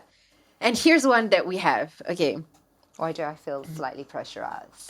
No, it's just a quick Wait, advice. this mic's picking up me, right? Yes. Lah, aku ke depan je. Tak apa. It's okay. Why do I I adjust feel that sikit, slightly actually. pressurized? Okay, so here's the question. The question is, Hai semua, saya student uni lagi, baru je umur 21 tahun. Saya punya roommate ni, dia selalu mood swing, especially kalau banyak assignment dan tak cukup tidur. Okay. Dia selalu stress walaupun masalah tu kecil, dia akan overthinking dan selalu pendam sendiri sampai tak makan. Saya takut dia ada kemurungan ke apa, tak naklah macam syak bukan-bukan, tapi saya rasa memang ada something wrong with her. Bila ajak dia pergi jumpa doktor, dia tak nak. Macam mana saya nak tolong dia ya? Thank you. Roommate. Yes, roommate ada mood swings and the other roommate is thinking that I she's terus terfikir tau, mood swings yang tahap macam mana tu, macam baling barang ke, macam Yeah. mana kan. But I think one thing you can always do selalunya is like communication. Macam cakaplah dengan orang tu straightforward, like aku risau sebab kau punya mood swing ni dah macam tahap yang menakutkan. Yeah. I think actually what she said is that she's always stressed. Her roommate selalu stress and overthinking. And kadang-kadang akan pendam sendiri sampai tak makan. Sampai tak makan. Yeah. Makan hati je. Yeah. Macam Sampai tak makan tu sebab dia dah fokus pada adrenaline sangat tu lah. Dia dah macam dalam tahap anxiety yang tahap tinggi tu. I think the only thing you can do, I mean, kita tak boleh paksa orang. Tak boleh paksa orang. Yeah. Selalunya, I know it sounds weird, orang kata, kalau dah teruk sangat, kenapa tak ubah? Tapi kan, dalam kehidupan ni, kita manusia, pemilihan pertama kita adalah benda yang senang. Dan kadang-kadang, lebih senang untuk kita macam tu je, dari kita berubah. So, walaupun situasi tu buruk, kita semuanya like hancur, it could be in a horrible relationship ke, you tak ada apa pun in your life, tapi lebih senang kalau aku tak bergerak dari sini, dari aku try to berubah. And change everything dalam tu kehidupan. susah. So, Betul. the only thing you can do for someone that's like going through something like that is to say, I'm here, aku kat sini, I'm scared. You cakap lah terus terang. Like, you know, I'm scared tengok you macam ni. Really, I care for you. I'm really scared for you. And here's like a contact, like maybe an NGO ataupun mental health center. When you're ready, you go. You don't even need to tell me. And that's the most you can do. Sebenarnya. Kita ni, we're always trying to like drag somebody through, you know, and like be like, no, you've got to. Tapi tak boleh. You cannot force somebody to have self-care dengan, you know, macam self-love. Tak boleh. Sorry to say lah. Macam depressed pula. Jawab it's benda true. tu, tapi that's the kesimpulannya. Because I think the more you push, the more Lagi dia somebody's jauh. natural. Yeah, they're right. Yeah. So, kita selalunya, that's what I said, jangan bagi orang sympathy, bagi empathy. Yeah. Sympathy tu macam aku kesian kat engkau. Engkau macam ni, kau tak makan. Jom kita pergi. Nah, Yeah. macam aku ada kat sini, kalau kau perlukan ABC, aku boleh bagi ABC. And until then, aku respect engkau. Kalau kau buat pilihan ni, aku pun kena respect juga pilihan kau. Yeah. Betul. And sometimes that's the most support yang kita boleh bagi kan. Sometimes kalau kita respect orang punya pilihan, baru dia rasa berkuasa, dia akan ambil satu, you know, step, satu langkah baru. Sebab dia tak rasa terpaksa. Tak tertekan. Macam, biar betul. Aku boleh ke buat keputusan sendiri? Yeah. Macam, oh my God. Yeah. So you empower people by saying, you've got the decision, you can, when you're ready, you tell me. Yeah. I think that's one of the best advice that we could give. You know, other than like, let me save you. Like, Yeah. macam mana? Sebab you disempower people more when you think boleh macam menyelamatkan dia dari situation You're dia. either rescue, perpetrator or you're victim. Yeah. You akan antara tiga ni. Yeah. Panjang cerita ni. Yeah. Tapi I hope that helps kepada siapa yang tanya soalan ni kat luar sana. Just be there for your friend and memakai the skill of empathy. And so now moving on, we've got a rapid fire segment, which is also our last segment, unfortunately. Tapi this is one of my favorites. Okay, are you ready? These are a bit complex, the rapid fire. Sikit lah, sikit. What do you mean by a bit complex? See, now I'm aware of the camera. Tak. Okay, I'll give you one and then you can see what I mean by complex. Okay. If you could only pergi holiday dekat satu tempat for the rest of your life, where would it be? Stressful kan? Stress. Kenapa soalan ni macam susah gila? Kan? Kompleks punya rapid fire. Je. Satu tempat je. For the rest of your life, tempat holiday. Tempat tu dalam waktu ke, masa ke, zaman ke? Tak. Tempat. Just like location. Negara. Negeri. Wilayah. Tempat. Tapi bukan tempat yang kita ya, boleh. For holiday, for the rest of your life. Holiday? Yeah. Cannot, because I have to bring my daughter. Then I got to pack her clothes, and then got to bring her toys. Ni dah terlalu overthinking lah. Just one tempat yang you nak pergi for the rest of your life. If you had to choose one. I can't. Because I love too many places. Okay, continent. Malaysia. Malaysia ni tempat kita duduk. Kak, this is for holiday, Kak. Kenapa benda ni susah? I macam cuba nak bagi Kak Sarimah tekanan sikit. Tapi sebenarnya kalau I duduk kat sana, I pun tertekan. I tak tahu macam mana nak jawab. Satu tempat saja. I akan pergi tempat yang I boleh berenang selalu with my daughter. Okay. Maybe it would be like but if cannot be Malaysia, kalau Malaysia macam dekat dengan Mabul, Sipadan atau perhentian. Kalau kat luar negara, maybe Maldives ataupun places yang ada that's like a good diving. Good and answer. snorkeling. Sebab dia semua ada kat situ. Oh yes, betul. Yes. And boleh macam relax on the beach. Yes, you can relax. Ada makanan, ada kelapa, ada semuanya ada. Ada hujan, ada panas, ada... Ya Allah, kenapa aku berfikir dalam sangat benda ni? Sedikit overthinking lah, Kak. Tapi tak apa. Maldives. Okay. Kita lock answer tu. Lock. Okay. Next one is... Okay. This is also complex really juga. But sorry. I'm so sorry. Okay. Satu benda yang orang lain suka makan, tapi Kak Sarimah tak suka. Tempoyak. Tempoyak? That came really fast. That was easy. Yeah, I don't know. I just can't do tempoyak, man. I tak boleh. Durian boleh. Tempoyak tak boleh.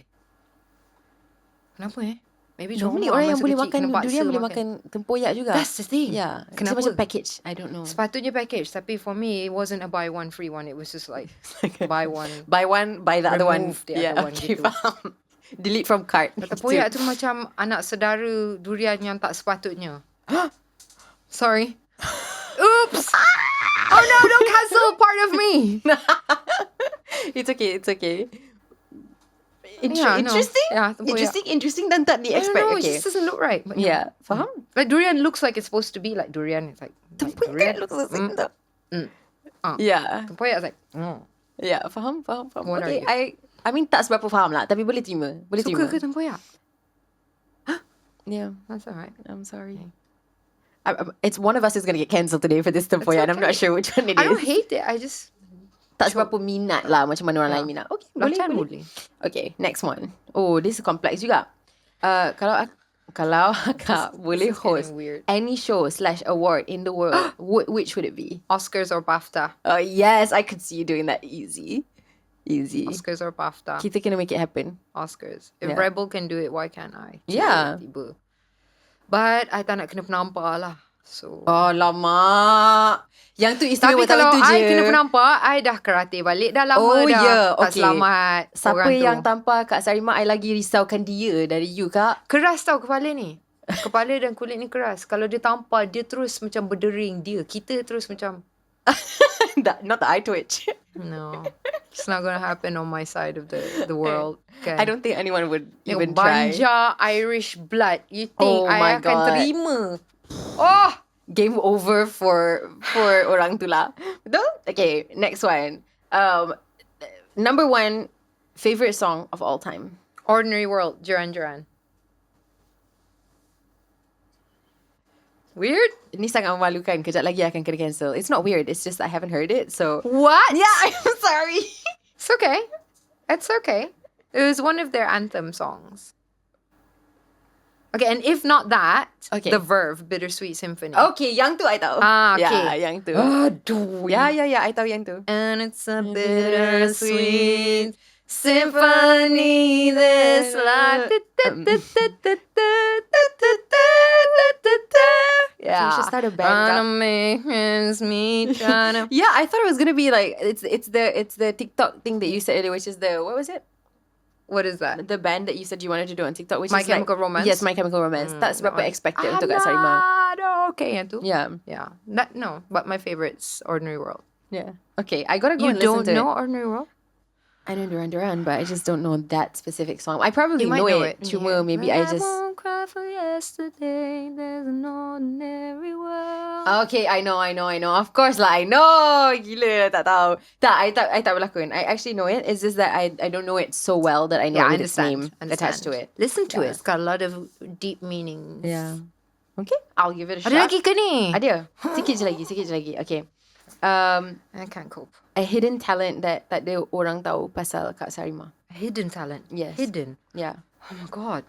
What's my hidden talent? Surely there's something that I don't show everyone. Yeah. For me, I have two. Okay. It's either Brazil or, even more impressive, I can move my ear without touching it. Oh, okay. Mine is my eyebrows. Okay. Oh, that's crazy. I can do one, and then I can't do the I can other. do my mouth too, look. Can you do on both sides? No, down here kan. This one tak boleh. Kenapa Sini.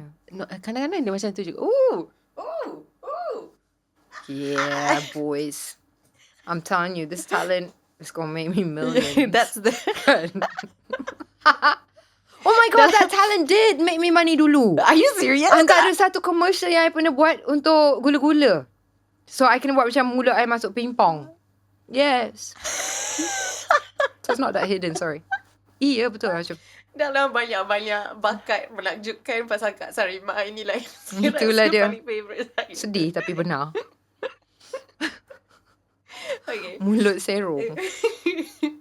I can pergi cari Kalau ada balik lah watak kat macam tu version kan ni. best macam. Oh my "Mia, god, yeah. What's going on?" Barulah ada macam something keunikan Ada watak sesuatu tu. kan. Yeah. So kita dah sampai dekat kita punya Tak last baik rapid tau. fire. Which is Kak Habis kena Sarimah. kecam lepas ni. Not offending anyone. This is hidden talent that I used to use for my brothers masa Yeah. kecil macam. Ayah, look. Kalau kakak memang ada Ah, banyak-banyak ada. hidden talent macam ni kan. Macam-macam kena Sebenarnya. cari sebenarnya. Untuk menghiburkan Jalan macam adik-adik. katak lah. Semua Jalan boleh. macam katak. Jalan macam katak. Itulah Bunyi ciri lakonan binatang. yang terbaik kan. Semua bunyi Wow. binatang I boleh buat. Oh my god. Yes. Like dolphin. Semua I boleh buat. Yes, semua. That's so good. There's a lot of things. Oh, I cannot do that. There's a lot. I tak nak try. I takut bunyi dia akan macam cloud sikit. Okay, try. What was that? It's a dolphin dah. That's more Dolphin like a nak crow. mati, kesian. It's like a crow in bangsa. Kan? Oh my god. So, okay. I dah start gelak, tapi this is our last question normally that usually makes me gelak juga, which is, Okay. do you have a favorite joke? No, all my jokes are like really offensive. Why did the chicken cross the road? To get to the other side? No. Because it couldn't fly, it's not a bird. To walk? I just thought of that right now, okay? Give me some credit. That's so good.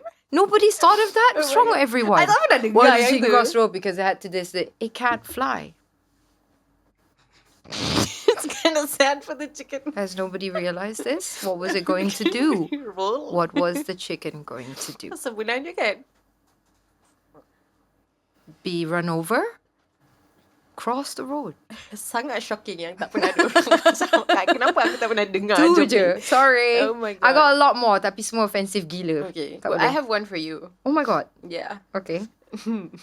What is it? Okay. What is it? Bas apa yang pandai? Bas apa yang pandai? Bas apa yang pandai? Basikal, bus stop, bus so badan bus. I don't know. Bas sekolah. I was close. You're so close. I was so close. So close. Okay, I can do one more. Okay, one more. Ni kalau berlakon ni memang confirm adik. Adik yang paling annoying. Okay, Kak, one more. Jam apa yang tak ada waktu? Jam apa yang tak ada waktu? Tak ada waktu. Jam apa yang tak ada waktu? Jump, jump, jump, jump, jump.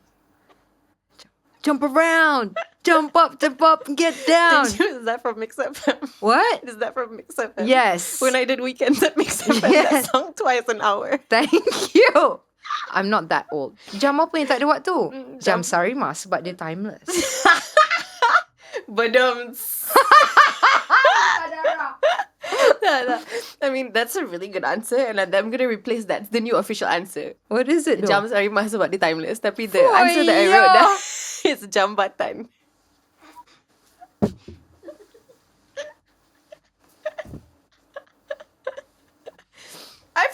I lagi suka Jam Sarimah sebab she's timeless. That's amazing. Budak ni tahu. Senang terhibur lah. Senang sangat.